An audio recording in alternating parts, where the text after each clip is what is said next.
Assalamualaikum warahmatullahi wabarakatuh. Salam sejahtera, Om Swastiastu, Namo Buddhaya, dan salam kebajikan. Selamat datang di acara webinar Langkah Jitu Meraih Beasiswa dengan saya Frans sebagai host di acara ini. Terima kasih kepada para narasumber dan moderator yang telah menyempatkan untuk hadir di acara ini. Webinar ini adalah salah satu acara pre-event dari serangkaian acara utama kami, AMCO Youth Research Competition, dengan puncak acara pada tanggal 13 Oktober 2021. Acara ini diprakarsai oleh Amkolabora Institute dan didukung oleh Zenith Era Utama Servizio. Baiklah, selanjutnya saya akan membacakan rundown acara sebelum acara ini dimulai. Yang pertama adalah pembukaan dan kata sambutan oleh Ketua Pelaksana Pak Arif Rohman, PhD. Kemudian memasuki materi 1 yang akan membahas mengenai ragam beasiswa luar negeri untuk anak negeri yang akan disampaikan oleh Pak Billy Mamdasar. Materi 2, maksud saya, pembahasan mengenai tips lolos tes dan wawancara beasiswa luar negeri yang akan disampaikan oleh Pak Budi Waluyo, PhD. Lalu materi ketiga adalah pembahasan mengenai perbedaan penelitian sarjana dan magister yang akan disampaikan oleh Pak Aryo Irhamnya, MSc. Kemudian akan ada sesi tanya jawab materi dan sosialisasi AMCO Youth Research Competition. Lalu ada tanya jawab AMCO Youth Research Competition. Kemudian di akhir acara kita mengadakan quiz yang pengumumannya akan diadakan di akhir penutupan acara ini. Baiklah, untuk selanjutnya adalah pembukaan dan kata sambutan oleh Pak Arif Rohman, PhD. Waktu dan tempat kami persilakan. Bismillahirrahmanirrahim. Assalamualaikum warahmatullahi wabarakatuh. Terima kasih Mas Yuda atas waktunya. Saya ucapkan selamat datang kepada seluruh peserta, juga narasumber yang sudah hadir pada kesempatan kali ini. Perkenankan, saya Arif Rohman memperkenalkan terlebih dahulu kegiatan yang akan kita lakukan. Untuk saat ini kita berada pada webinar Langkah Jitu Meraih Beasiswa yang merupakan rangkaian AMCO Youth Research Competition yang nanti akan ada 2 kegiatan utama, yaitu video kreatif dan paper competition.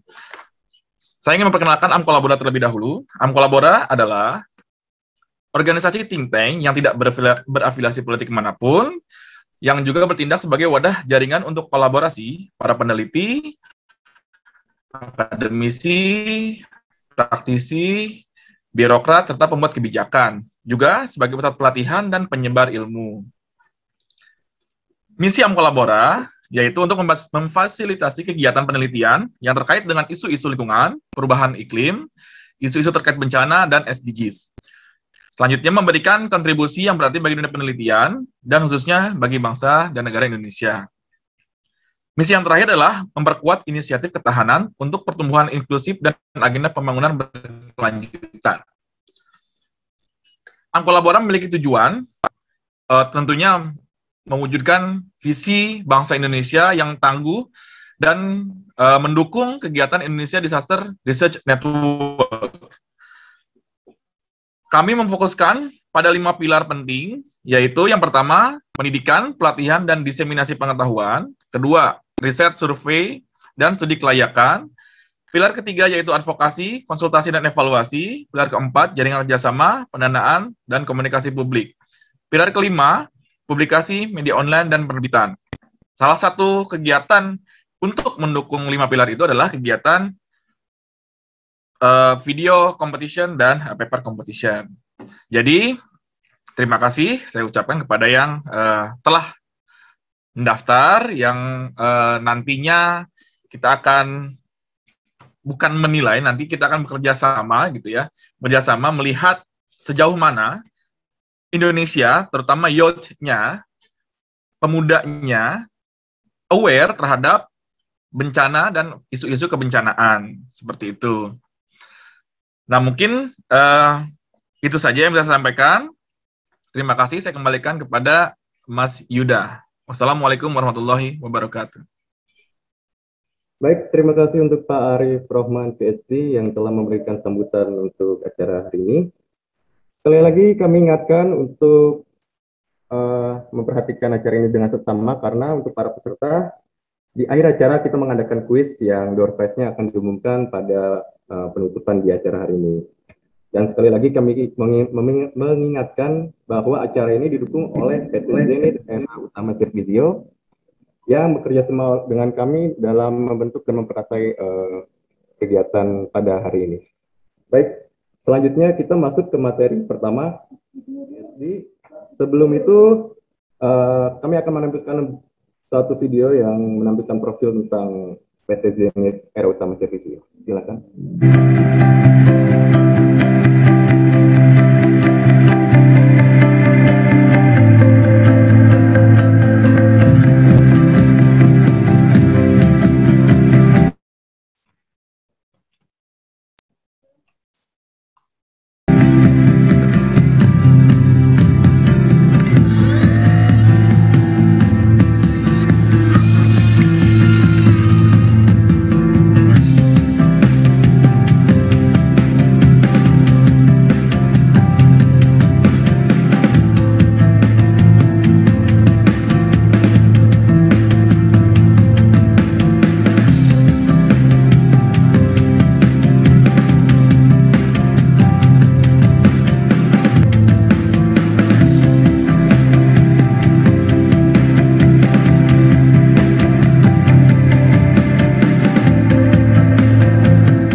Baik, acara selanjutnya adalah pembahasan materi mengenai tips lolos tes dan wawancara beasiswa luar negeri yang akan disampaikan oleh Pak Budi Waluyo, PhD, dan dimoderatori oleh Pak Ariska, warga negara, PhD.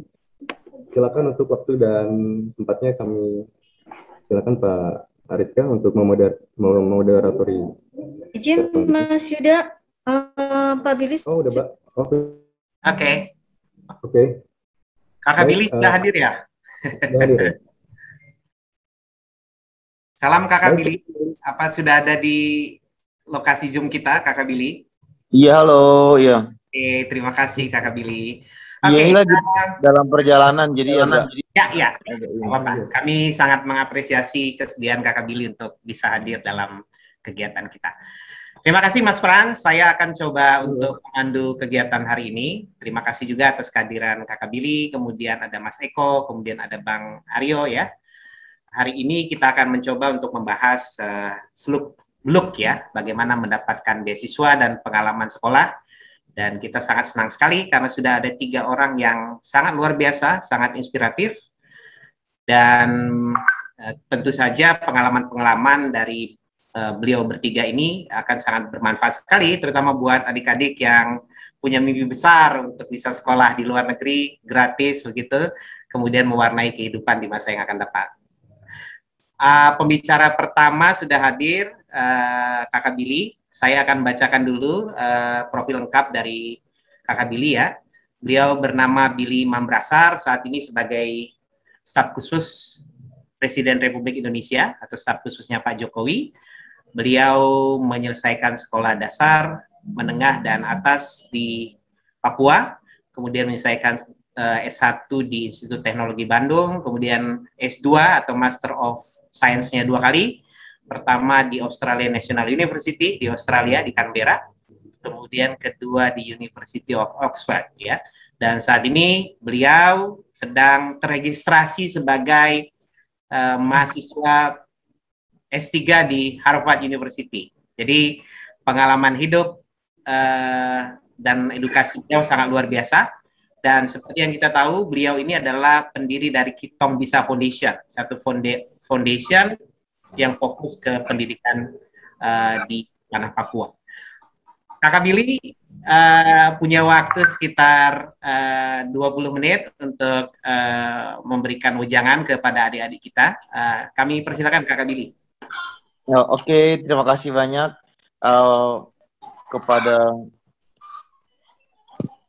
kepada kesempatan yang telah diberikan kepada saya. Pertama-tama saya menyampaikan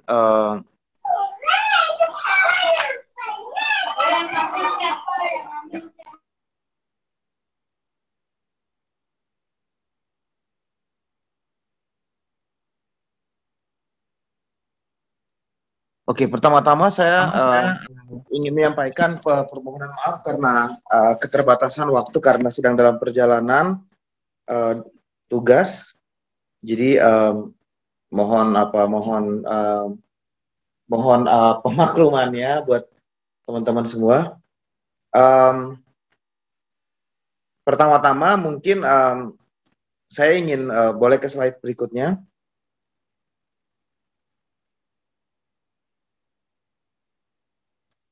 Oke, pertama-tama teman-teman karena keterbatasan waktu tersebut, apabila teman-teman ada yang ingin ditanyakan atau ingin berdiskusi lebih lanjut setelah sesi hari ini, teman-teman boleh mengikuti Instagram saya, Twitter, dan juga beberapa media sosial saya untuk dapat menindaklanjuti atau ingin tanya-tanya gitu ya.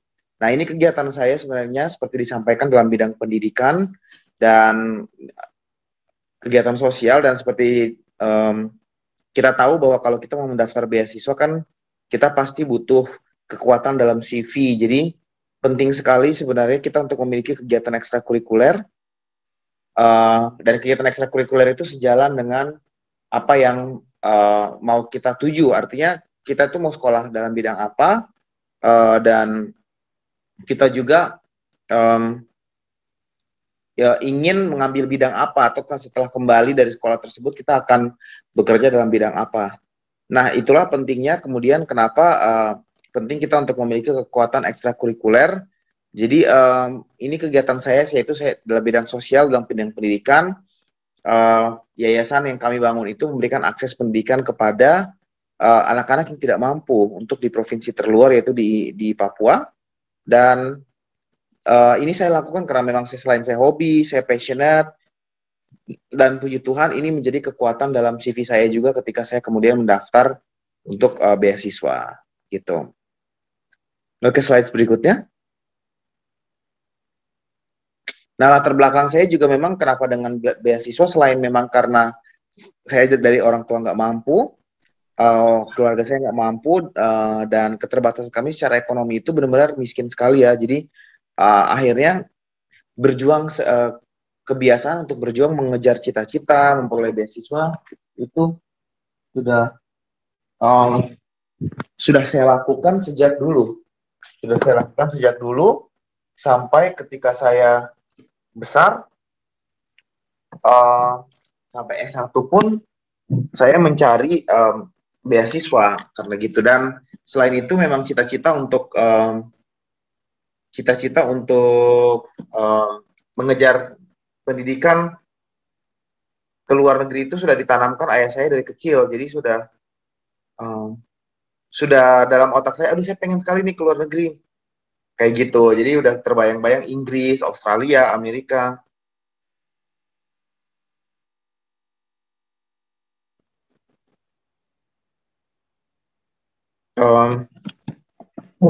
Biar jadi kita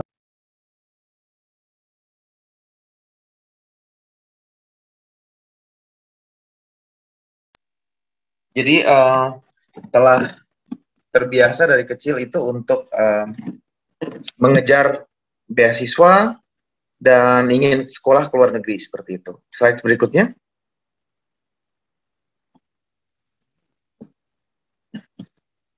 Dan inilah sekilas perjalanan saya.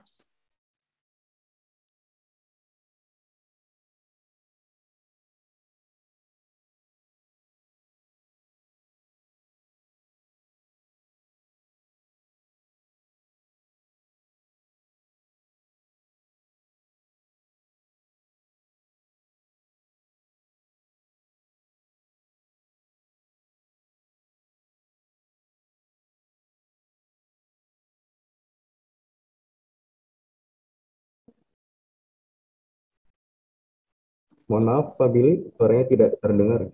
Iya, sorry, lagi sambil di jalan, jadi sambil kayak banyak banget yang lagi dikerjain. It's okay. Jadi kita kembali lagi ke sesi, ke materi saya. Jadi keinginan untuk sekolah ke luar negeri itu sudah ada dari kecil, dan ini walaupun keterbatasan secara ekonomi itu tidak menghalangi saya untuk kemudian pengen sekali sekolah kayak gitu. Nah, ini sekilas perjalanan saya.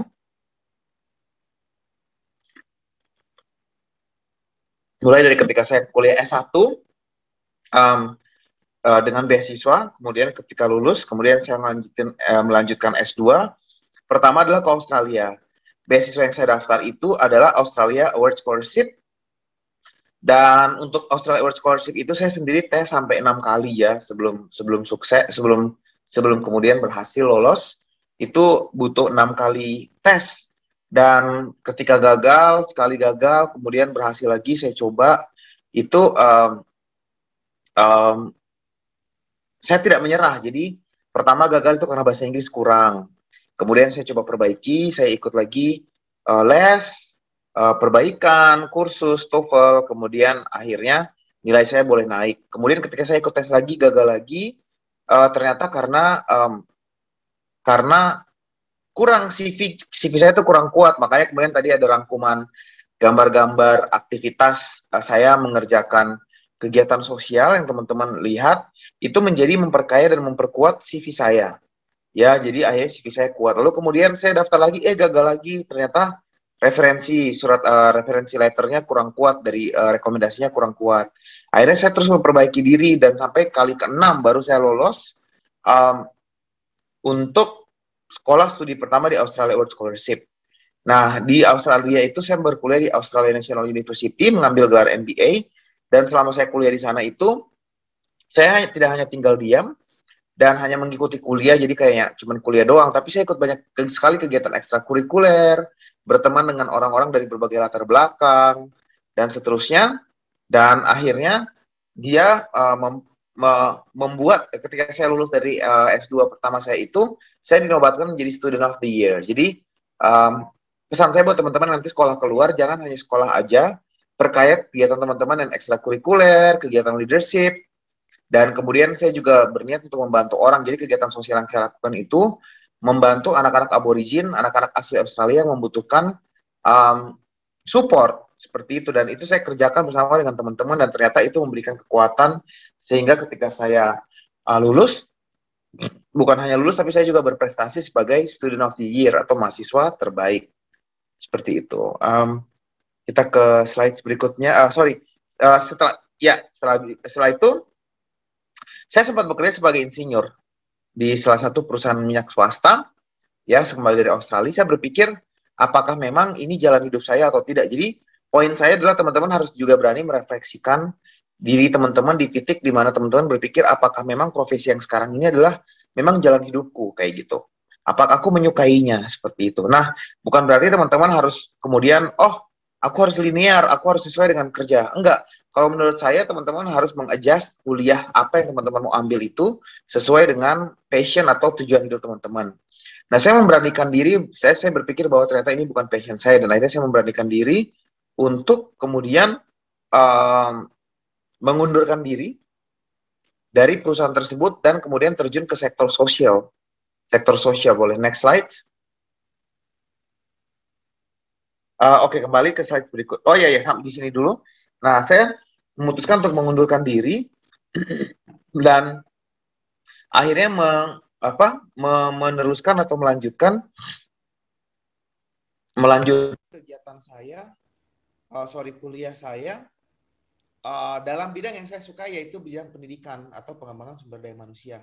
Dan memang bidang ini adalah bidang yang sangat saya sukai, sehingga saat ini saya mengambil S3 juga dalam bidang human development atau pembangunan manusia. Walaupun S1 saya itu engineering atau insinyur kayak gitu. Nah, memang semuanya ini bergantung kepada apa yang teman-teman mau kejar atau lakukan dalam hidup. Nah, alasan untuk melanjutkan studi ke luar negeri itu teman-teman bisa teman-teman untuk menambah pengetahuan, bisa untuk merubah pola pikir, bisa untuk menambah relasi, bisa untuk menambah gengsi, dan juga memperkaya karir. Tapi kalau dari saya sendiri, dari 5 hal ini, saya pikir yang paling saya sukai atau yang paling memperkuat saya itu adalah perubahan pola pikir dan juga relasi dan gengsi, 3 hal yang di tengah seperti. Karena ternyata pengetahuan itu bisa kita dapatkan tidak harus dari kuliah kayak gitu. Jadi jangan berpikir oh kuliah itu untuk menambah pengetahuan, karena ada banyak cara untuk mendapat pengetahuan, gak hanya dari kuliah kayak gitu. Tapi pola pikir kita ketika kita kuliah di luar negeri pasti berubah.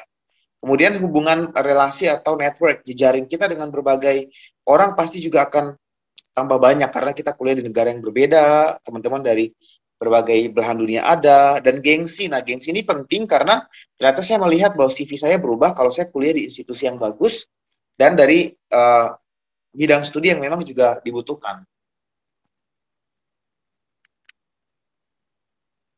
Nah, gengsi ini penting apabila teman-teman berpikir bahwa aku butuh CV yang bagus untuk karir, misalnya mau karir politik atau mungkin mau karir apapun itu, kayak gitu. Oleh sebab itu teman-teman bisa memilih institusi yang memang bisa memberikan gengsi kepada teman-teman untuk memperkuat CV-nya teman-teman, gitu. Nah, pesan saya berikutnya adalah teman-teman pastikan teman-teman bukan berpikir oh aku memilih bidang studi yang linear, yang harus sesuai dengan S1 aku yang seperti ini dan seperti itu. Tapi teman-teman pilihlah bidang ilmu yang memang teman-teman akan kerjakan dalam hidup dan teman-teman sukai. Itu yang paling utama. Jadi kalau aku seperti itu, apa sih namanya prinsipku kayak gitu. Boleh slide berikutnya. Nah, ini khusus untuk Papua sendiri ya, misalnya untuk Indonesia itu sendiri, saya ambil dari studi kasus Papua. Banyak sekali anak-anak yang menganggur dengan gelar S1 dan S2, bahkan dengan S3. Karena apa? Karena memang pola pikirnya itu adalah sekolah untuk memperkaya karir atau nanti mendapatkan pekerjaan atau untuk dapat ijazah. Ternyata itu nggak cukup seperti itu. Teman-teman harus berpikir bahwa gelar yang diperoleh ini adalah untuk mendukung teman-teman punya rencana jangka panjang. Seperti itu. Ya, rencana jangka panjang, apa yang teman-teman mau kerjakan dalam hidup. Ya, teman-teman pastikan dulu kayak tadi aku udah cerita seperti apa. Kayak gitu. Boleh slide berikutnya. Slide berikutnya lagi. Slide berikutnya. Nah, ini tips dan trik dari saya untuk mendapatkan beasiswa. Pertama, teman-teman harus punya visi yang kuat. Kenapa teman-teman mau sekolah lagi ke luar negeri? Yang tadi saya sampaikan, harus jelas mau belajar apa, bidang ilmu apa, dan mau mengerjakan apa setelah kembali nanti dari sekolah di luar negeri. Kemudian yang berikutnya lagi, teman-teman harus memperkaya kegiatan ekstrakurikuler. Ya, karena ekstrakurikuler itu penting untuk memperkuat CV. CV teman-teman itu harus penuh. Ya, harus berisi dengan hal-hal yang berbobot yang dapat memberikan pesona kepada tim penyeleksi beasiswa untuk teman-teman bisa kemudian melanjutkan dipilih sebagai penerima beasiswa tersebut. Yang berikutnya lagi adalah leadership. Kemampuan teman-teman itu dalam bidang pendidikan juga harus diperkaya. Jadi teman-teman harus ikut organisasi, teman-teman harus ikut kegiatan sosial, dan teman-teman tambah portfolio teman-teman supaya bisa mendapat penghargaan-penghargaan, karena penghargaan-penghargaan itu juga menjadi konsiderasi buat teman-teman yang ingin masuk ke kampus yang bagus. Kampus yang bagus itu kalau di Australia itu kayak top 8, group of 8 university. Kalau di Amerika Serikat itu Ivy League. Kalau di Inggris itu seperti Oxbridge dan beberapa kelompok University of London ya, schools ya, itu teman-teman bisa memilih kampus-kampus tersebut. Kalau memang portfolio dan awards-nya banyak dan bagus, teman-teman akan bisa makin kuat CV-nya. Dan yang berikutnya penting adalah tentunya akademis. Akademis juga harus bagus. Teman-teman harus memiliki nilai akademis yang cukup sebenarnya. Kalau dari sisi saya sendiri, saya punya nilai akademis itu pas-pasan ya. 2,8 aja nilai S1 aku. 2,8, tapi karena memang ekstrakurikuler, leadership, dan portfolio aku kuat, makanya itu bisa mengkompensasi nilai akademis aku yang biasa aja. Nah, teman-teman jangan lupa juga teman-teman harus kursus bahasa Inggris dari sekarang, karena persyaratan untuk IELTS, lalu GRE juga, kalau memang mau kuliah ke Amerika itu ada GRE dan GMAT, yang memang itu tesnya bahasa banget, sangat menekankan kepada bahasa. Teman-teman harus kursus dari sekarang, nggak bisa baru mau tes beasiswa, baru 2-3 bulan baru mau kursus, itu nggak cukup. Kursus bahasa Inggris itu setahun aja juga nggak cukup menurutku, harus kayak setahun sampai 2 tahun untuk mempersiapkan diri sekolah ke luar negeri. Next slide. Nah, ini ada beberapa jenis-jenis beasiswa, teman-teman boleh mencatat. Chevening lagi buka sekarang teman-teman sampai November deadline-nya. Jadi jangan sampai ketinggalan kesempatannya teman-teman untuk ngambil kesempatan belajar di Chevening. Di Inggris ya, beberapa beasiswa lain akan buka dan terus berjalan. Saya pikir itu saja dari saya, teman-teman. Ada pertanyaan atau diskusi, kita bisa boleh berinteraksi melalui media sosial, tapi saat ini saya bisa menampung 1 atau 2 pertanyaan sebenarnya. Kayak gitu. Nah, untuk Kolabora, sukses terus ya. Terima kasih nih. Platform ini luar biasa. Terima kasih udah mengundang saya. Ini benar-benar saya berjuang banget supaya bisa tampil nih, walaupun ini sambil heboh banget di jalan ini, di Papua lagi dari pindah satu kampung ke kampung yang lain nih, karena dalam paket jalan dinas. Jadi kayak kemarin tim saya bilang, aduh Mas Billy gimana kita bikin video aja biar Mas Billy muncul. Saya bilang enggak, saya akan usahakan untuk muncul nih. Walaupun terburu-buru seperti ini dan nggak nyaman mungkin, tapi setidaknya saya pengen nunjukin diri bahwa saya mendukung Kolabora, dan saya ingin memberikan semangat saya yang besar kepada teman-teman yang juga akan mendaftar beasiswa gitu. Terima kasih. Terima kasih Kak Billy. Aduh, kami sangat senang sekali nih Kak Billy sangat mengapresiasi undangan dari Kolabora dan semangat untuk ketemu dengan teman-teman. Kak Billy, kalau boleh ada 1-2 pertanyaan, Kak Billy? Boleh ya? Boleh, ya, saya paling batasi ke 2 aja, karena sambil bergerak ya. Terima kasih. Ini pas kebetulan ada 2 pertanyaan, Kak Billy. Pertama, pertanyaannya, apakah nama institusi itu sangat mempengaruhi CV dan mempengaruhi kita untuk diterima di pekerjaan? Itu pertanyaan pertama, Kak Billy. Kemudian pertanyaan kedua, Kak Billy, ini pertanyaan adalah, Kak Billy gimana sih caranya dapetin supervisor gitu? Nah, boleh cerita mungkin Kak Billy, pengalaman Kak Billy. Kita sangat beruntung sekali nih Kak Billy ya, dapat Kak Billy. Kak Billy sudah cerita banyak hal tadi, sangat inspiratif. Mungkin bisa dibagi pengalaman Kak Billy ya terhadap 2 pertanyaan itu Kak Billy. Silakan, Kak Billy. Pertama adalah institusi berpengaruh banget. Jadi jawabannya yes, kayak gitu. Jadi ketika kita kuliah di kampus yang bagus, kita akan dimudahkan untuk apa? Untuk kayak misalnya, kuliah di Harvard ya, Oxford ya, kayak gitu, ANU ya, itu ada pengaruh banget, sangat berpengaruh. Tapi bukan berarti itu satu-satunya ya, enggak. Ada hal-hal lain seperti portfolio, kemudian prestasi, itu juga berpengaruh. Jadi teman-teman kejar ke institusi yang bagus, kalau nggak dapat juga nggak apa-apa. Yang penting perkaya teman-teman punya CV dan perkuat, seperti itu. Nah, itu untuk pertanyaan yang pertama. Kalau yang kedua, seperti apa pertanyaan? Pertanyaan kedua, gimana caranya dapatin supervisor, Kak Billy? Untuk mendapatkan supervisor itu sebenarnya zaman sekarang itu sudah agak berbeda dengan zaman-zaman dulu. Kalau kayak di Harvard itu, kita nggak harus nyari supervisor, kita daftar aja ke kampusnya. Nanti kampusnya akan link and match dengan supervisor. Jadi kalau dalam kasus saya itu, saya nggak nyari supervisor, saya daftar. Karena memang sistem doktoral itu di sana, di Harvard begitu, daftar nanti mereka yang matchingkan. dengan supervisornya. Nah, tapi ada beberapa kasus kampus dan negara yang memang mengharuskan kita mencari supervisor.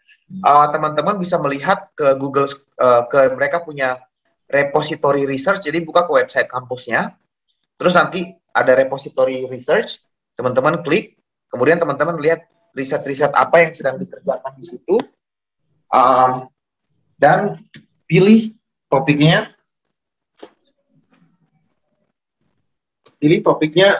apa yang mau teman-teman cari yang sesuai dengan teman-teman punya bidang studi, kemudian pilih supervisornya yang cocok di situ dan mencoba untuk melakukan korespondensi di sana. Jadi saya pikir itu cara yang paling mudah dan lakukan juga ke kampus-kampus yang lain seperti itu. Oke, Kak Billy, terima kasih sudah hadir di forum kami. Mudah-mudahan dalam kesempatan yang lain kalau kita undang nggak bosan-bosan ya Kak Billy untuk hadir. Makasih banget. Selamat berjuang. Sampaikan salam buat teman-teman dan terima kasih kembali. Sama-sama. Ya. Sama-sama Kak Billy. Oke, Mas Aprianto, selamat ya dapat hadiah loh. Nanti tim Kolabora akan kirim langsung. Oke, teman-teman kita lanjut ya. Sekarang ke pembicara nomor 2.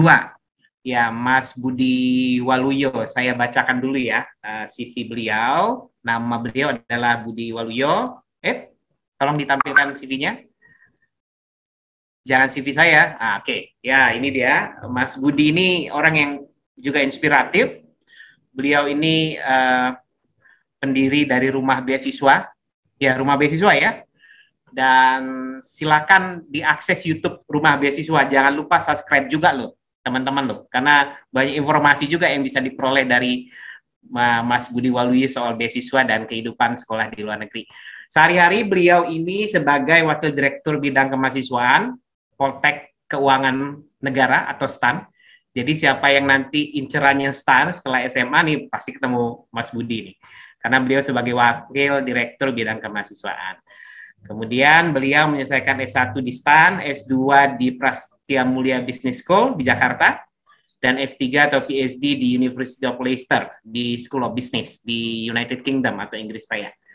Untuk mempersingkat waktu, mangga Mas Budi Waluyo untuk segera bisa share pengalaman dan tips dan triknya berkenaan dengan beasiswa dan kehidupan di luar negeri. Silakan Mas Budi.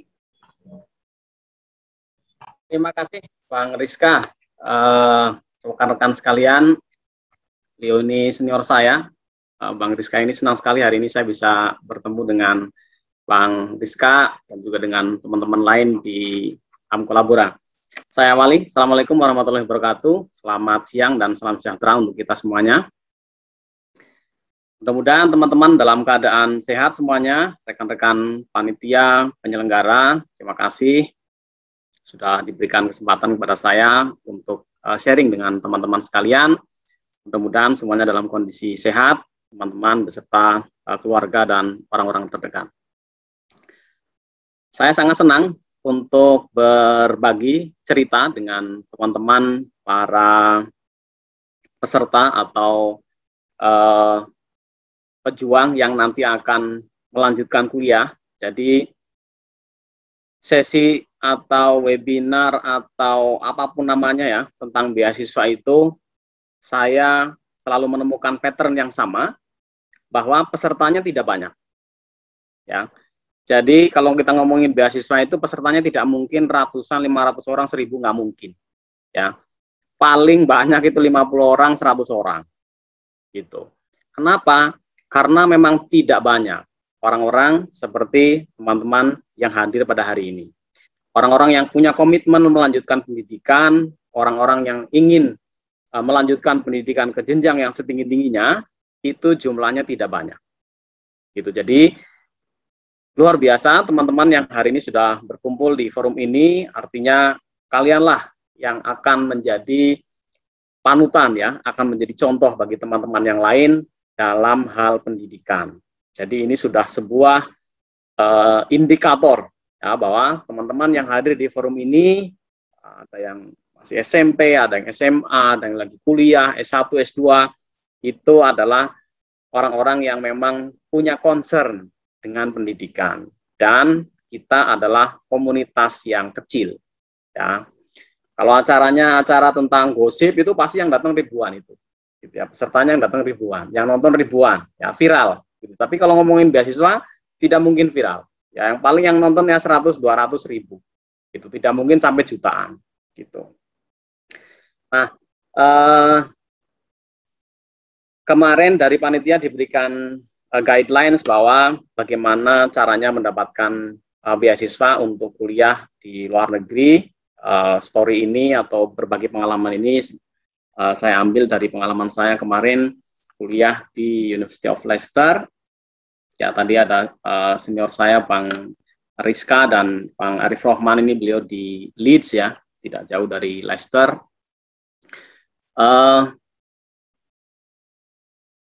Saya yakin teman-teman sudah tahu gambar ini, ya.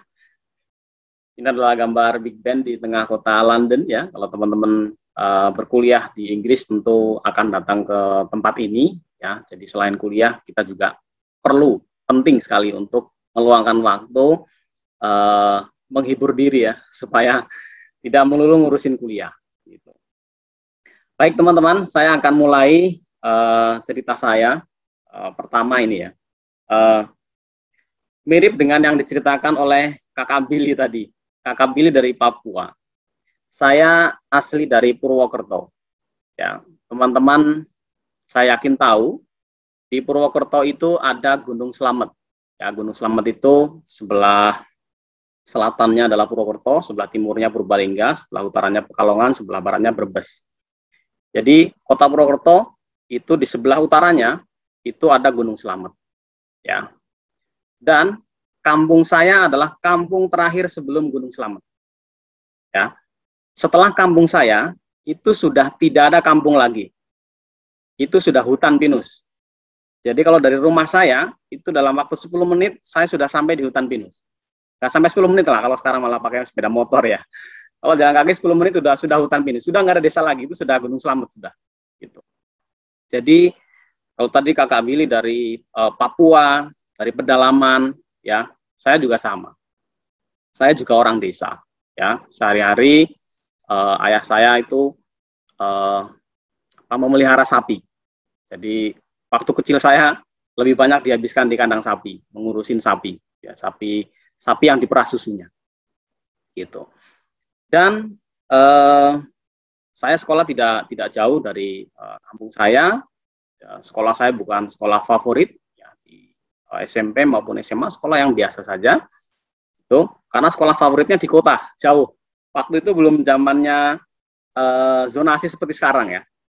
Jadi kalau waktu itu yang pinter ya sekolahnya di sekolah favorit yang di kota yang kemudian jadi rebutan, gitu. Saya sekolah di tempat SMP SMA yang tidak favorit, SMP SMA yang biasa saja, gitu. Nah, tapi kemudian itu tidak menyurutkan, ya, semangat untuk kita punya cita-cita yang tinggi untuk melanjutkan pendidikan ke jenjang yang setinggi-tingginya, gitu. Dan yang kedua, saya ingin sampaikan terkait dengan ini. Mungkin teman-teman mengira bahwa saya bisa kuliah di Inggris karena saya pintar bahasa Inggrisnya. Itu salah besar. Ya, saya nggak bisa bahasa Inggris, gitu. Kenapa bisa kuliah di Inggris padahal nggak bisa bahasa Inggris? Gitu. Karena saya mau berusaha, gitu. Jadi bagi teman-teman yang sudah pernah mengikuti tes English Proficiency, ya, tes TOEFL, ya. Saya di tes TOEFL pertama itu skor saya cuma 460. 460 itu tidak akan ada mungkin kampus di luar negeri yang mau menerima. Bahkan kampus dalam negeri pun tidak akan menerima. Ya, karena umumnya untuk bisa lanjut kuliah itu 480 atau 500. Nah, terus gimana? Nggak bisa bahasa Inggris tapi pengen kuliah di luar negeri. Nah, itu saya belajar. Ya, saya belajar bahasa Inggris hampir 2 tahun untuk mempersiapkan kuliah di luar negeri. Belajar bahasa Inggris, belajar mandiri, saya baca buku-buku TOEFL, saya nonton film, kemudian video-video di YouTube, saya pelajarin. Kemudian saya tes TOEFL berkali-kali supaya skor saya itu bisa naik. Totalnya saya tes sampai 7 kali. ya, sampai dengan saya bisa mendapatkan skor yang saya inginkan. Itu dalam rentang waktu 2 tahun. Ya, setiap 2 bulan, 3 bulan saya tes lagi. 2 bulan, 3 bulan belajar lagi, tes lagi. In total 7 tes saya ambil. Baru saya bisa dapat skor yang diinginkan. Gitu. Dan skor itu pun ketika saya pakai untuk mendaftar kampus di Inggris, saya 3 kali ditolak. Ya, 3 kali ditolak oleh kampus tujuan. Kenapa? Karena skor bahasa Inggris saya masih kurang. Gitu. Saya kebetulan menggunakan IELTS ya. IELTS itu semacam TOEFL, mirip dengan TOEFL, hanya beda providernya. IELTS saya itu mentok di 6,5, 6,5. Sementara kampus tujuan itu memintanya 7 bahkan 7,5. Gitu ya. Itu saya gagal di situ. Tidak bisa lulus karena nilai bahasa Inggris saya kurang. Jadi 3 kali saya mendaftar di kampus yang berbeda ya, di University of Liverpool, kemudian di Manchester, dan satu lagi di Durham University. Itu dengan alasan yang sama, saya tidak bisa masuk karena nilai bahasa Inggris saya kurang, gitu ya. Dan terakhir akhirnya saya bisa masuk di kampus ini, University of Leicester, karena memang di sana syarat bahasa Inggrisnya lebih rendah dibandingkan dengan kampus-kampus yang tadi. Tuh. Oke, kemudian ini masuk ke bagaimana tips untuk mendapatkan beasiswa. Ada 4 tips yang ingin saya sampaikan. Dan ini banyak yang bersinggungan dengan apa yang sudah disampaikan dengan Kakak Billy. Ya. Yang pertama ini, memilih beasiswa yang tepat. Sekarang teman-teman sudah banyak sekali beasiswa yang ada. Jadi kita mesti jeli memilih. Saya mau nyari beasiswa yang mana ini. Ya. Dengan cara apa? Baca deskripsinya, baca websitenya. Di sosial media juga biasanya mereka punya. Gitu. Ini penting sekali untuk memilih ya, mana beasiswa yang tepat buat saya. Kalau tidak bisa memahami dari situ, maka lihatlah profil orang yang sudah pernah menerima beasiswa itu. Beasiswa X sudah baca deskripsinya, kemudian belum paham, cari di medsos di mana siapa yang pernah dapat beasiswa ini, cari orangnya. Itu profilnya biasanya mirip-mirip. Ya.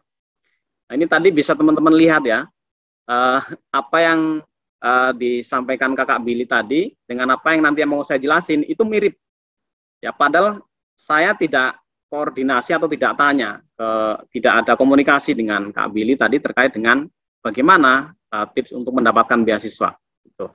Karena apa? Ada yang bersinggungan profil saya dengan profil Kakak Billy, kita sama-sama penerima beasiswa LPDP gitu. Itu bisa diterka di situ bahwa oh seperti ini ya orang yang dapat beasiswa LPDP. Seperti itu. Jadi itu teman-teman sangat mudah sekarang untuk bisa mencari. Kalau nggak tahu gimana, nggak usah pusing-pusing ya. Kalau nggak tahu, waduh ini beasiswa ini kira-kira mana yang cocok buat saya, orang-orangnya siapa yang dapat, nggak tahu juga, sudah pilih saja. Ya, pilih saja. Kadang-kadang kita harus salah dulu, ya, tapi belum tentu pilihan kita juga salah. Jadi kalau nggak tahu, pilih aja. Jangan menjadi alasan bahwa saya nggak tahu banyak banget beasiswa mana yang harus saya pilih. Akhirnya jadi nggak daftar.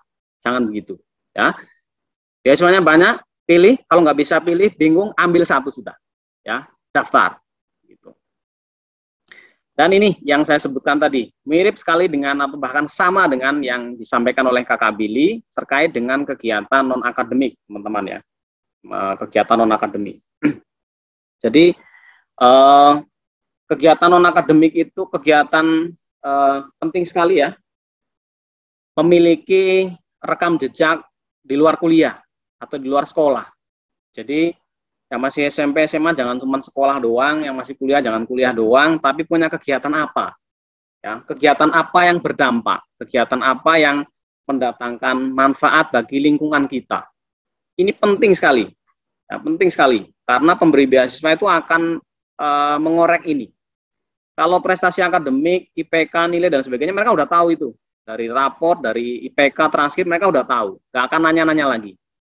Itu sudah given. Tapi yang seperti ini biasanya akan dikorek pada saat wawancara, pada saat profiling, cari orang ini punya aktivitas apa, gitu. Nah itu penting sekali ya. Jadi termasuk saya di sini kenal dengan Bang Arif Rohman ini adalah waktu di PPI ya, Himpunan Pelajar Indonesia. Jadi selama saya kuliah di Inggris saya juga aktif di PPI. Tahun pertama ikut di PPI di kota saya di Leicester, tahun kedua ikut di PPI United Kingdom ya, level negara, tahun ketiga saya ikut di PPI Dunia gitu. Jadi itu aktivitas-aktivitas begitu penting banget ya untuk teman-teman punya kegiatan ya di luar akademik. Kalau belum punya gimana? Segera bikin. Gampang ini. Nggak harus jadi ketua, nggak harus jadi pengurus. Ikut aja jadi anggota, itu sudah cukup. Dan teman-teman silahkan pilih. Yang hobinya olahraga, silahkan ikut komunitas olahraga. Yang hobinya senangnya seni, silahkan ikut kegiatan-kegiatan seni. Banyak banget organisasi-organisasi, perkumpulan, komunitas, apapun itu namanya. Ikut itu. Gitu. Kemudian, ini yang ketiga. Belajar bahasa Inggris. Ya. Belajar bahasa Inggris. Ini juga tadi sudah ditekankan sama Kakak Billy. Saya mengulangi lagi bahwa teman-teman mau kuliah di dalam negeri, mau kuliah di luar negeri, sama-sama harus belajar bahasa Inggris. Jadi belajar bahasa Inggris bukan cuma buat kuliah di luar negeri. Ya, kuliah di dalam negeri pun sekarang sudah banyak kampus-kampus yang meminta skor bahasa Inggris. Beasiswa juga sama. Meskipun mau kuliah di Indonesia, tetap aja diminta skor bahasa Inggris. Jadi ini sudah nggak bisa ditolak. Kalau yang mau kuliah di negara yang bukan bahasa Inggris, kuliah di Arab, di Cina, di Jerman, ya tentu teman-teman harus menguasai bahasa-bahasa itu. Tuh. Nah, bagaimana kalau nggak bisa? Ya, nggak bisa. Yang namanya belajar bahasa Inggris itu harus dipaksa. Ya, belajar bahasa itu butuh waktu panjang. Bahasa itu kita harus nekat belajar, ya, menguatkan komitmen untuk belajar dan harus memaksakan diri. Dipakai, dibiasakan. Itu. Saya betul-betul sudah membuktikan ini ya, bahwa bahasa itu harus dipaksa, dipraktekkan ya. Ketika saya studi di Inggris kemarin, saya kuliah S3 itu, karena saya nggak bisa bahasa Inggris, kemudian sampai di sana juga saya kuliah bingung gitu, nggak ngerti kuliah ini apa ini gitu. Saya ngomong apa, saya nggak ngerti. Tapi begitu ujian saya lulus, kemudian tahun kedua saya udah nggak ngapa-ngapain itu. Kalau kuliah S3 itu tinggal riset aja, sudah nggak ada kuliah. Terus saya mau ngapain ini? Kalau kayak gini doang, setiap hari saya di kampus baca literatur, saya nggak pernah bicara, nanti saya bahasa Inggrisnya tambah hilang. Udah nggak bisa, kemudian nggak pernah dipraktekin. Apa yang saya lakukan? Saya daftar ngajar mahasiswa S1. Itu nekat yang luar biasa, saya memaksakan diri ngajar dan akhirnya saya lulus seleksi. Ya. Tapi dari situlah saya jadi bisa bahasa Inggris. Ya, saya tampil di depan kelas. Ya, bagaimana ini murid-muridnya semuanya kan bahasa Inggris. Ya, saya harus ngomong bahasa Inggris di depan mereka. Ya sudah, akhirnya jadi bisa. Gitu. Kemudian yang terakhir adalah tentang komunitas. Jadi ini tambahan tips ya, yang penting sekali untuk teman-teman bahwa informasi-informasi, tips-tips seputar beasiswa itu banyak sekali beredar di internet, di media sosial ya. Tadi Kak Willy juga sudah menyebutkan beberapa grup ataupun akun-akun ya yang bisa diikuti, di-follow itu tentang informasi beasiswa.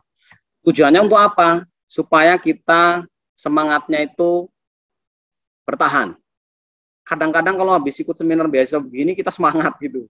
Tapi nanti hilang lagi kalau kita udah punya aktivitas lain, kegiatan lain. Ya, jadi lupa gitu. Nah itu gimana caranya supaya kita bisa terjaga semangatnya? Bergabunglah dengan komunitas-komunitas orang-orang yang punya tujuan yang sama dengan kita.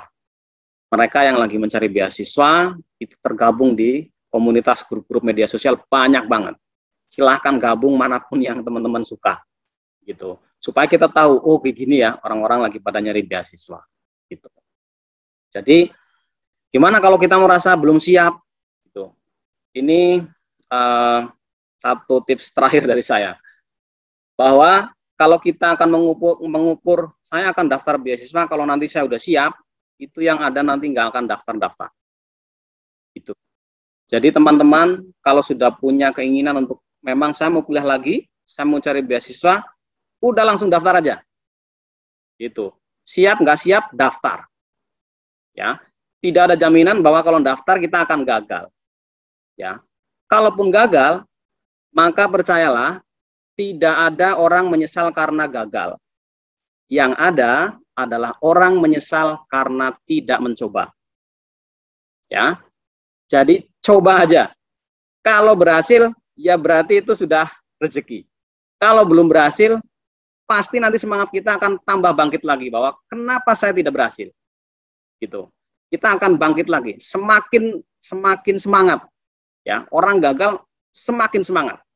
Tidak ada orang gagal kemudian, wah kenapa saya kemarin daftar ya, kan jadi gagal. Tidak ada orang seperti itu. Ya, yang ada itu orang yang kenapa ya saya kemarin nggak daftar, itu teman-teman saya mendaftar pada lulus. Ya, kalau kita hanya menunggu siap, itu nanti teman-teman kita sudah kemana-mana, sudah sampai ke bulan, kita di sini-sini aja. Gitu, karena kita merasa nggak siap. Jadi sudah daftar saja. Nanti kita lihat hasilnya. Kalau gagal, gagalnya di mana? Gitu. Nah, ini closing dari saya, teman-teman. Banyak yang mengira bahwa beasiswa itu adalah untuk orang-orang yang pintar. Ini keliru. Untuk siapa beasiswa itu? Beasiswa adalah untuk orang yang tepat. Setiap pemberi beasiswa, mereka mencari orang-orang yang berbeda. Inilah kenapa tadi tips nomor 1 dari saya adalah pilih beasiswa yang tepat. Ya, ada memang beasiswa jalur prestasi yang khusus untuk orang-orang pintar, tapi itu sedikit beasiswa prestasi itu. Ya, ada beasiswa jalur seniman.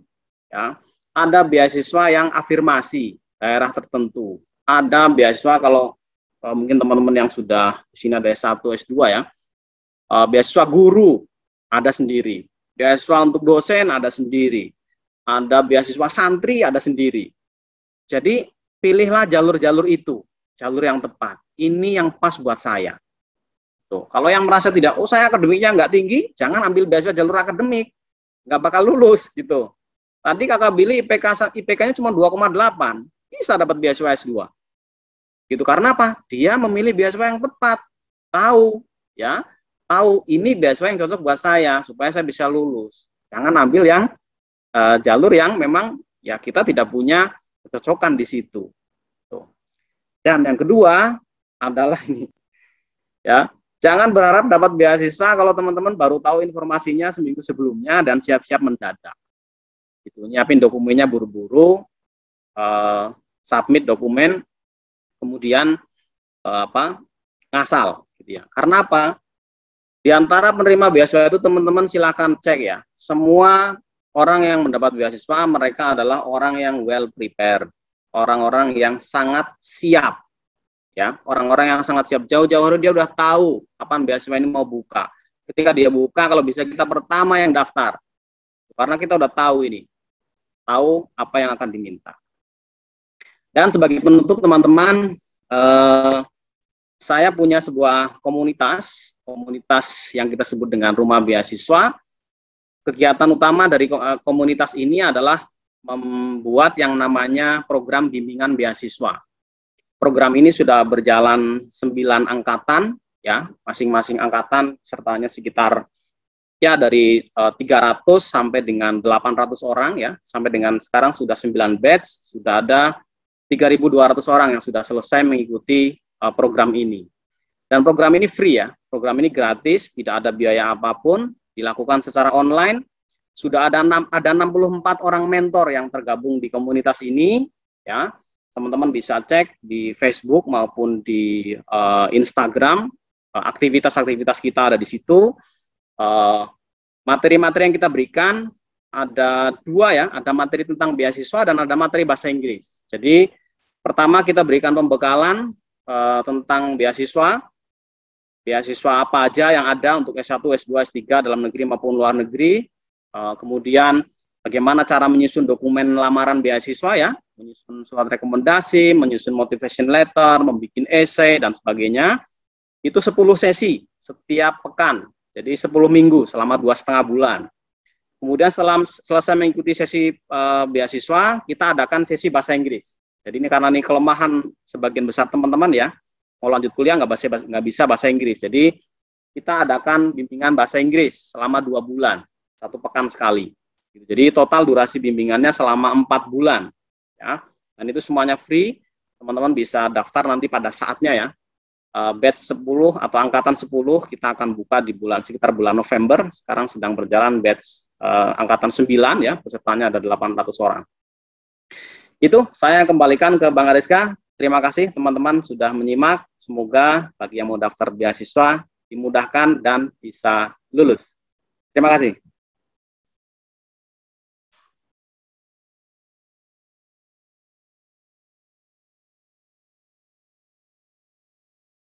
Oh, ya, terima kasih Mas Budi.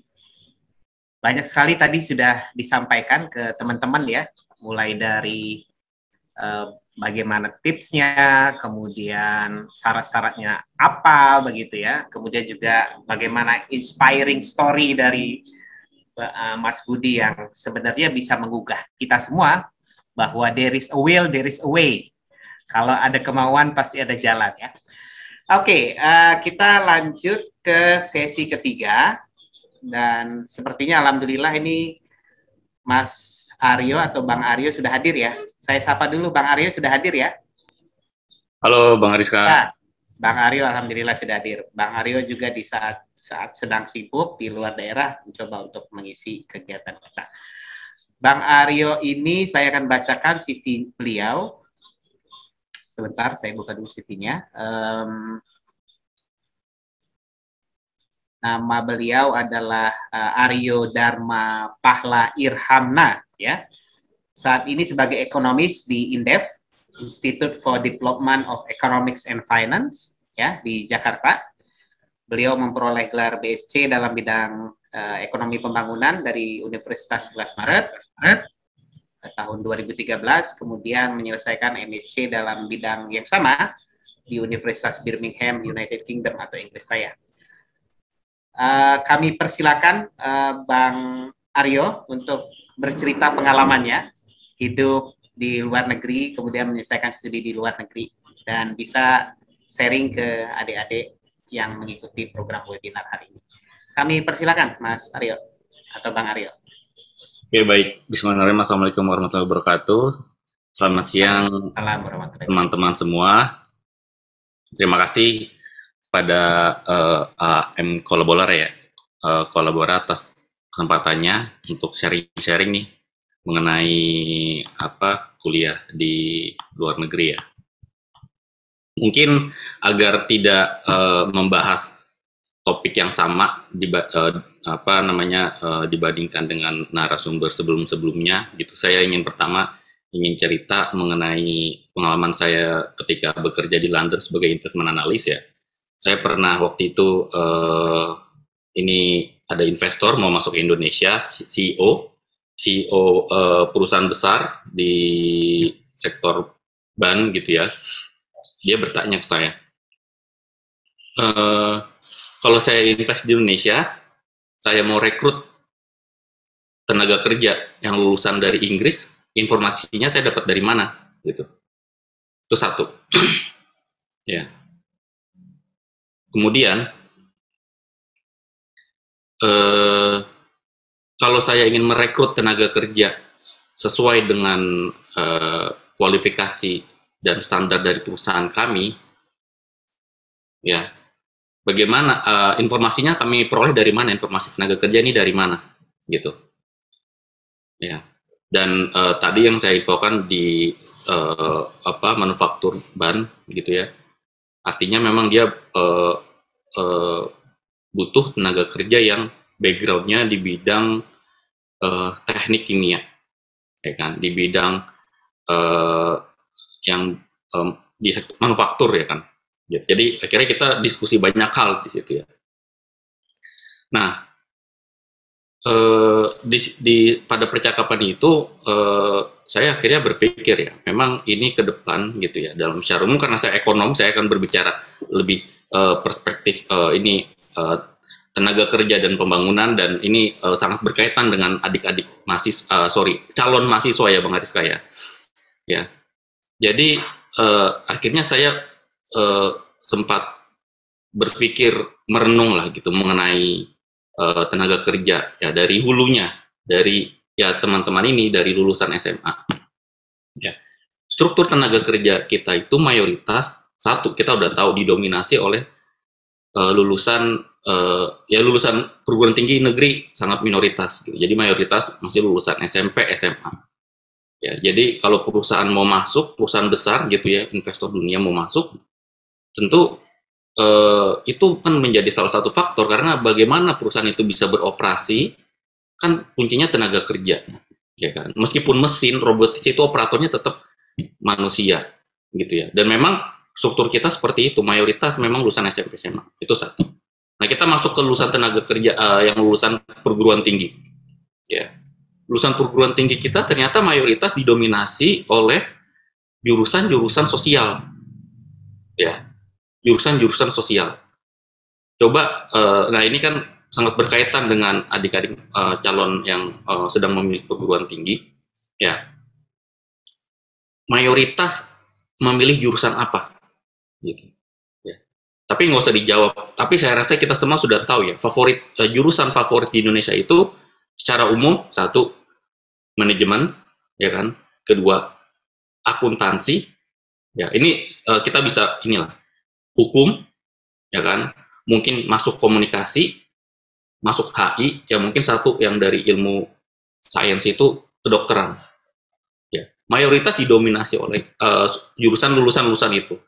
Jadi ketika kita bicara tenaga kerja, memang susah mencari tenaga kerja di bidang high tech, industri high tech yang menggerakkan perekonomian Indonesia. Seharusnya sebuah perekonomian digerakkan di sektor manufaktur, gitu ya.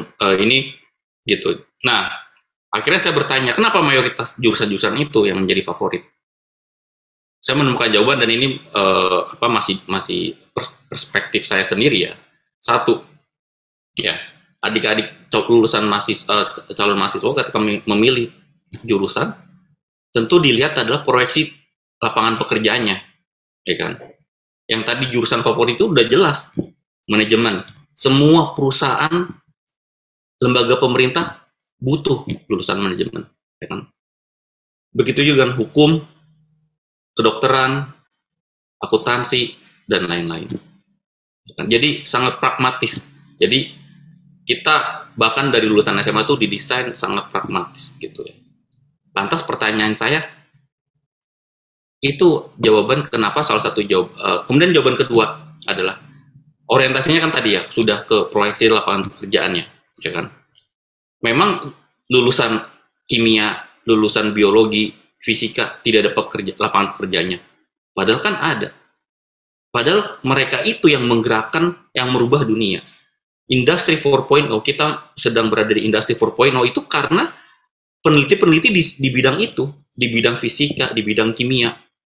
Dunia berubah jadi industri 1.0, menjadi 2.0 itu karena peneliti-peneliti di bidang kimia, fisika, ya kan, matematika, ilmu komputer, hingga sekarang 4.0, ya kan, ada mobil listrik, ya kan, nggak bisa teman-teman yang menemukan akhirnya bisa membuat baterai itu ternyata bisa menggerakkan mobil, itu kan teman-teman dari kimia, ya kan, memproses raw material nikel hingga menjadi ferronikel, kemudian bisa jadi baterai menggerakkan. Itu satu hal, ya kan. Yang kedua, karena minimnya informasi mengenai jurusan-jurusan ini, ya kan. Karena saya mengalami juga, dan saya coba tanya beberapa, memang sangat minim, sehingga banyak sekali lulusan SMA itu memilih jurusan tadi yang saya sebut. Paling yang memilih jurusan-jurusan yang tidak populer itu yang memilih jurusan biologi, fisika itu pilihan terakhir, atau bahkan tidak pilih, paling hanya segelintir yang betul-betul memang memilih jurusan itu, sangat sedikit, sangat minoritas. Jadi urgensi saya ingin memotivasi gitu ya Bang Ariska ya, mungkin menginspire adik-adik jangan sampai salah pilih jurusan gitu. Kemudian yang ada beberapa anomali juga, ya kan. Di sini kalau mungkin ada teman-teman yang dari geografi ya. Geografi kita di SMA itu kan di IPS ya. Wah, Bang Arif Rahman. Di IPS betul ya, SMA-nya ya. Bang Arif Rahman ya. Kita geografi itu kan IPS. Tapi ketika di perguruan tinggi IPS. Betul ya. Di Indonesia iya. Di perguruan tinggi itu MIPA, Fakultas MIPA kan? Ya kan? Nah, itu cuman itu tidak bisa kita rubah. Nah, ini saya ingin coba meluruskan perspektif lulusan adik-adik sekarang ini, bahwa jurusan apapun itu sangat prospektif gitu. Ya. Bahkan saya ingin mengajak adik-adik semua ini coba menggeluti bidang fisika, kimia, karena kita nggak bisa maju negara ini ya. Saya ingin berpikir besar ya. Ya, kalau tenaga kerjanya itu mayoritas lulusan ilmu politik, ya kan? Maaf Bang Ariska nih, doktor politik kita. Ya, saya tidak mengecilkan apa perspektif lulusan politik gitu ya. Bahkan mungkin saya berani bilang di beberapa forum kita ini surplus surplus ilmuwan sosial.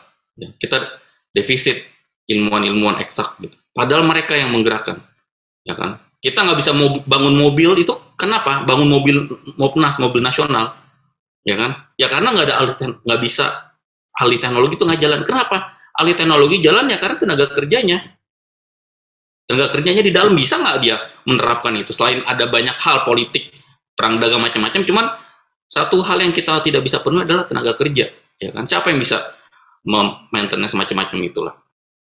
Nah, oleh sebab itu pada kesempatan kali ini ya jangan sampai adik-adik salah pilih gitu ya. Kalau ada yang ragu-ragu mau pilih fisika, ya memang kalau saya lihat memang mayoritas fisika itu mungkin dipeneliti, ya kan.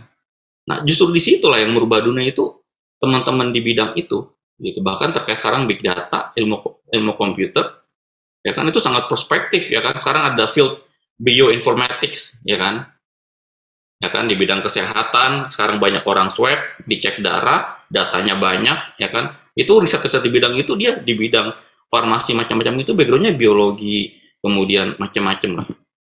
Nah, kemudian terakhir, ya ini mungkin berkaitan dengan topik kita, ya kan. Bagaimana survive bisa di luar negeri gitu ya. Mungkin tadi udah banyak, cuman saya ingin bilang aja bahwa mayoritas mahasiswa Indonesia itu sangat senang berkumpul dengan sesama mahasiswa Indonesia ya. Ini mungkin ketika sudah lulus ya, ketika sudah masuk ya. Tadi kan dari pembicara sebelumnya sudah banyak, saya tidak mau mengulang lagi bagaimana lulus beasiswa, bagaimana lulus keterima gitu ya. Mungkin ketika sudah diterima gitu ya, bagaimana sih tip and tricksnya gitu ya. Kalau menurut saya coba untuk mingle ya, tidak hanya bergaul atau bersosialisasi gitu, berkumpul dengan teman-teman sesama Indonesia. Itu penting gitu ya. Tapi sangat sedikit gitu teman-teman mahasiswa Indonesia yang bergaul dengan mayoritas. Mungkin itu manusiawi juga, cuman saya ingin mengencourage aja agar tadi disinggung network juga oleh pembicara sebelumnya. Ketika lulus itu, network itu sangat bermanfaat ketika lulus.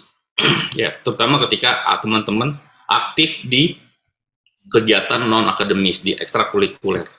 Ya, mungkin saat di kampus nanti di BEM, di himpunan jurusan, atau di kegiatan seni, basket, atau kalau di ekstra kampus ada HMI, itu manfaatnya memang tidak sangat dirasakan saat di kampus.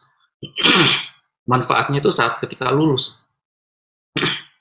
Ketika lulus, karena saya dulu aktif di HMI, jadi teman-teman saya banyak di lintas kampus, gitu, lintas angkatan bahkan. Nah, tapi dibandingkan teman saya yang lain yang tidak aktif di bahkan organisasi yang tingkat nasional atau dunia, saya juga founder ISEC UNS, itu ketika lulus ya teman-teman kuliahnya aja dulu. Ketika masuk kantor, oh aktif di sini, kenal ini dong gitu kan. Nah, kita udah masuk jaringannya mereka nih. Bahkan bos-bos itu kan juga kebanyakan mereka networknya tinggi gitu.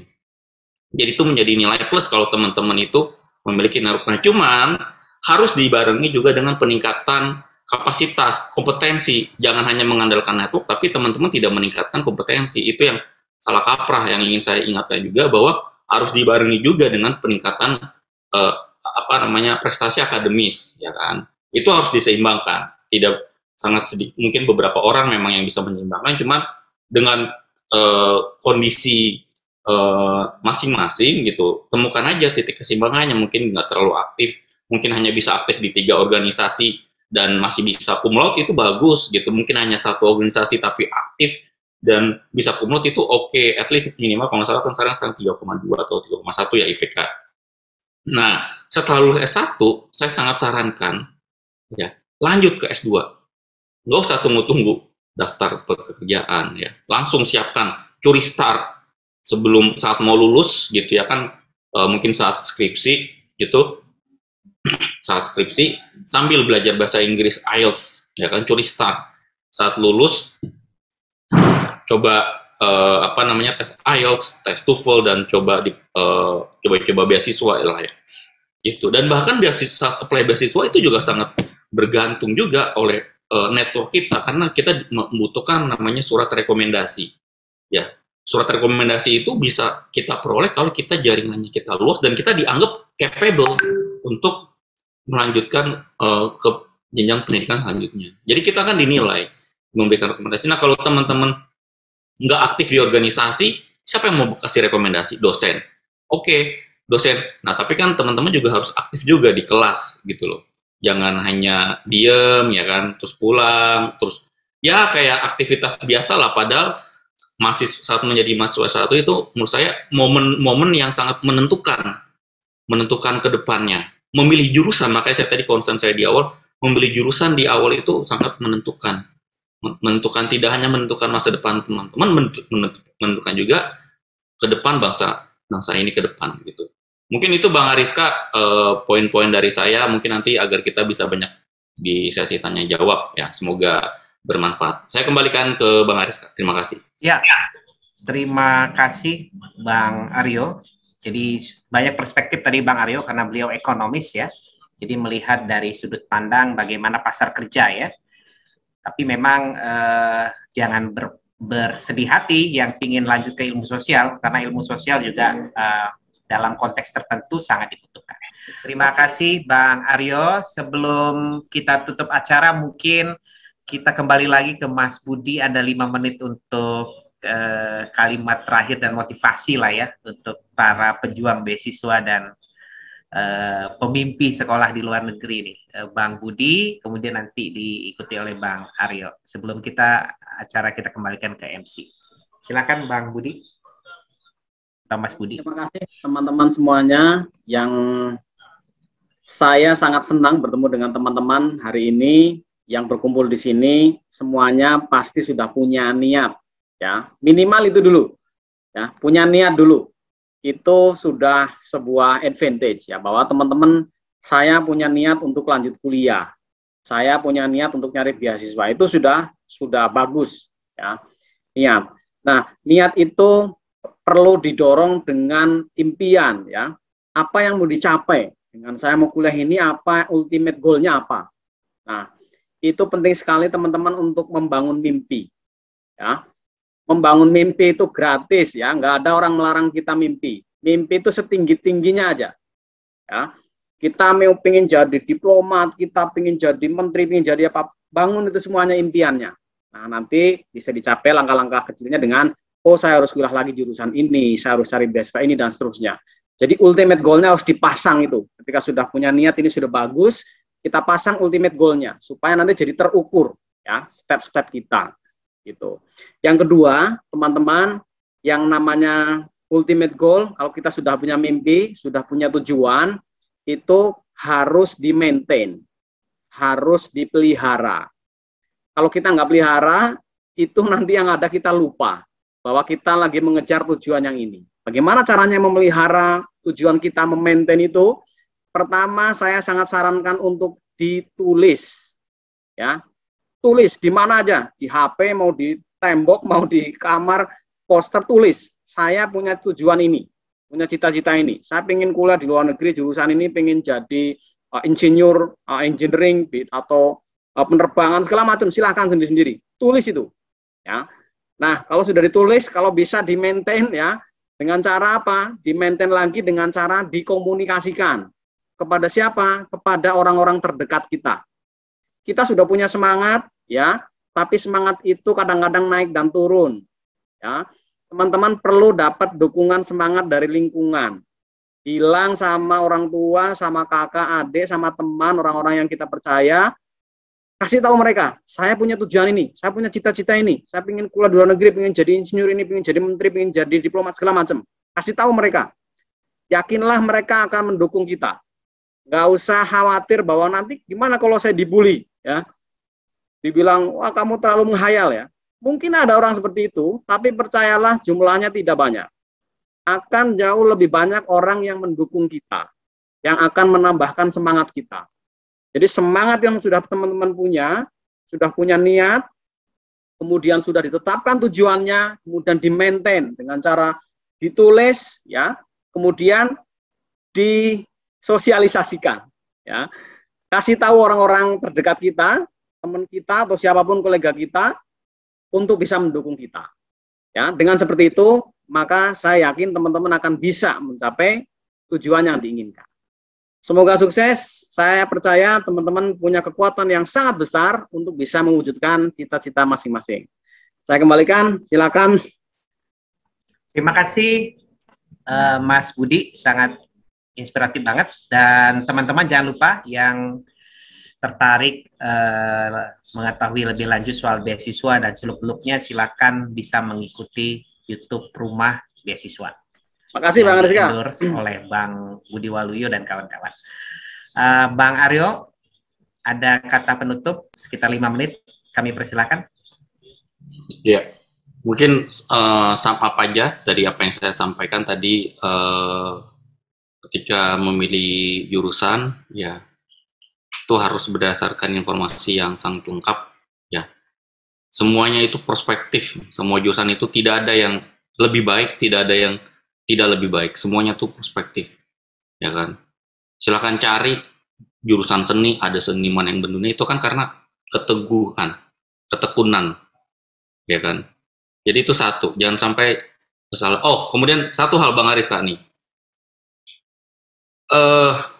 bahkan kalaupun harus gap year, itu nggak masalah, gitu. Gap year ya, jadi nggak langsung masuk ke perguruan tinggi. Saya kebetulan dari keluarga yang sangat mendorong pendidikan, jadi pengetahuan saya tuh sangat terbatas tuh dulu, bahkan kalau gap year tuh bisa dibilang mohon maaf madesu, ya, masa depan suram.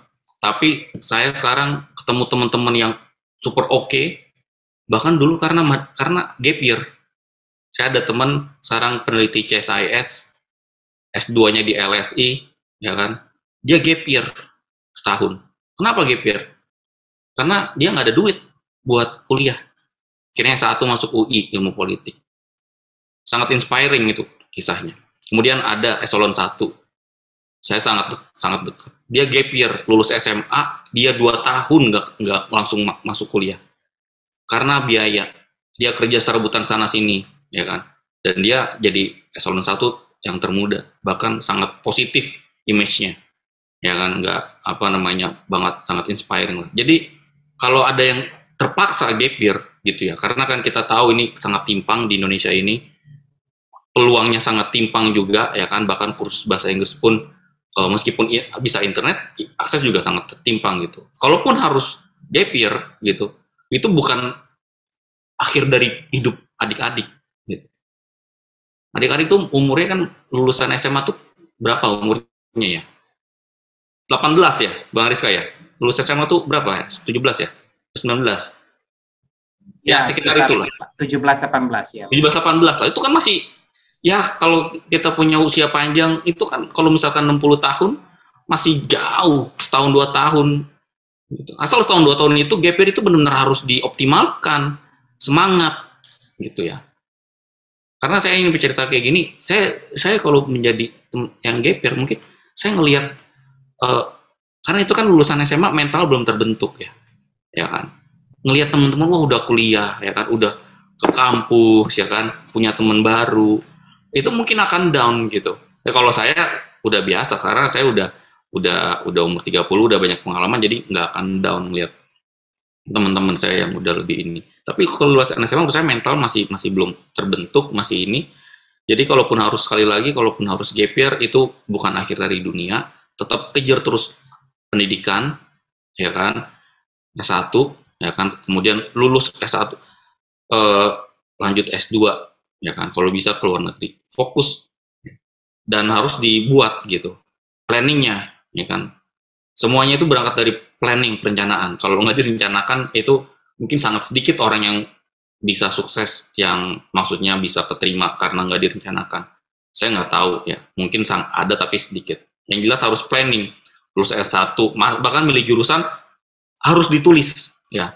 Ini visualisasi kalau menurut saya itu sangat memudahkan, ditulis jurusan ini, kampus ini, ya kan, ininya plusnya apa, minusnya apa, harus ditulis. Jadi ketika sudah tervisualkan semuanya, oh itu relatif, kalau menurut saya relatif lebih mudah. Tapi kalau ketika mikir-mikir doang, apa namanya, masih nggak dituliskan atau tidak divisualkan, itu akan sangat susah gitu. Jadi harus di planning.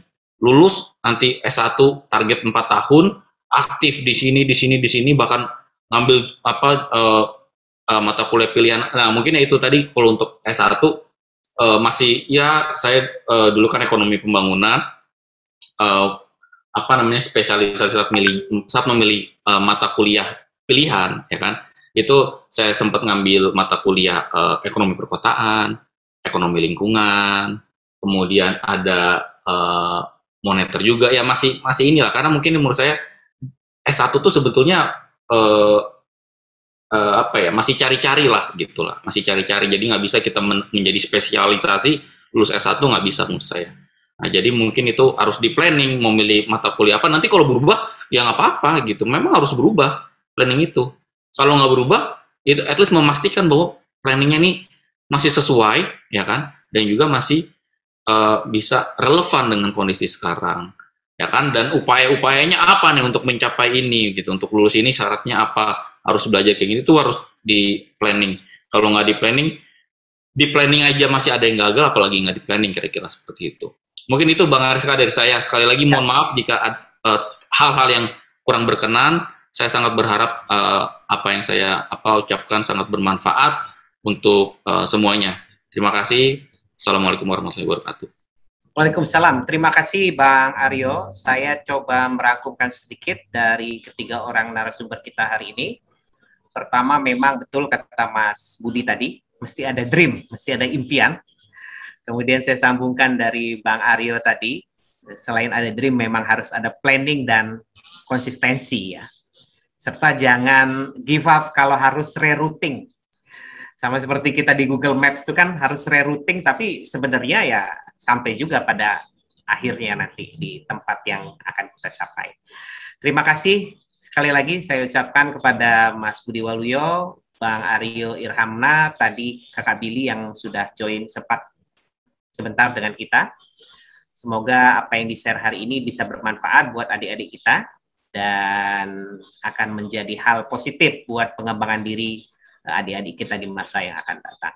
Terima kasih, sampai berjumpa lagi dalam forum-forum webinar Amkolabora selanjutnya. Saya kembalikan ke MC. Silakan Mas Frans. Terima kasih Pak Ariska dan para narasumber yang telah memberikan materi penyampaian yang sangat menarik tentunya hari ini. Baiklah, sekali lagi kami mengingatkan bahwa acara ini oleh PT Zenith Era Utama Servizio yang merupakan perusahaan konsultan yang bergerak dalam bidang keilmuan survei geodesi dan geofisik yang beroperasi di kawasan Asia Tenggara. PT Zenith ini berkantor pusat di Bandung dan menawarkan layanan dalam mendukung pembangunan infrastruktur, eksplorasi dan pengelolaan tambang, perencanaan dan rehabilitasi lingkungan, serta perencanaan kota dan perkebunan. Untuk info lebih lanjutnya bisa menghubungi Zenith ID atau langsung ke websitenya aja, www.zenith.id. Baik, webinar ini adalah salah satu acara pre-event dari serangkaian acara utama kami, Amplified Research Competition, dengan puncak acara pada tanggal 13 Oktober 2021. Selain itu, kami memiliki agenda lain seperti lomba-lomba esai nasional dan juga ada lomba video kreatif yang bisa diikuti oleh teman-teman semua. Di sini teman-teman bisa baca kolaborasi. Jadi untuk teman-teman silakan untuk mendaftar lomba ini dan menghubungi panitia yang sudah bersedia untuk menunggu kalian untuk mengikuti lomba ini. Baik, sebelum acara ini ditutup, sebelumnya kita foto-foto dulu ya Pak, untuk screenshot dokumentasi gitu, untuk semua peserta untuk menampilkan videonya. Sudah siap ya? panitia. Baik, nanti saya akan mengucapkan aba-aba dengan tangan seperti ini semuanya. Tolong diaktifkan videonya.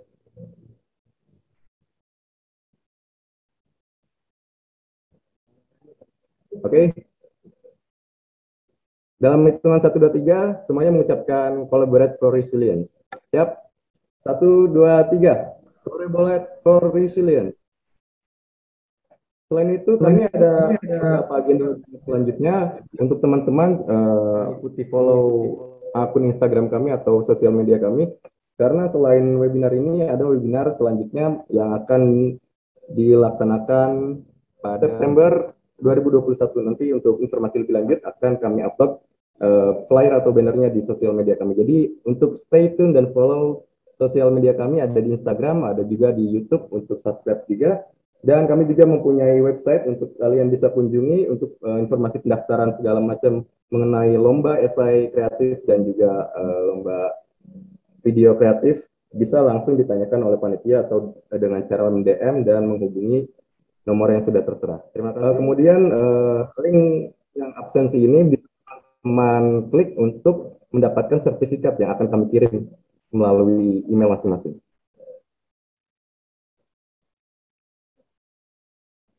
Baik, terima kasih untuk semua. Saya akhiri. Assalamualaikum warahmatullahi wabarakatuh.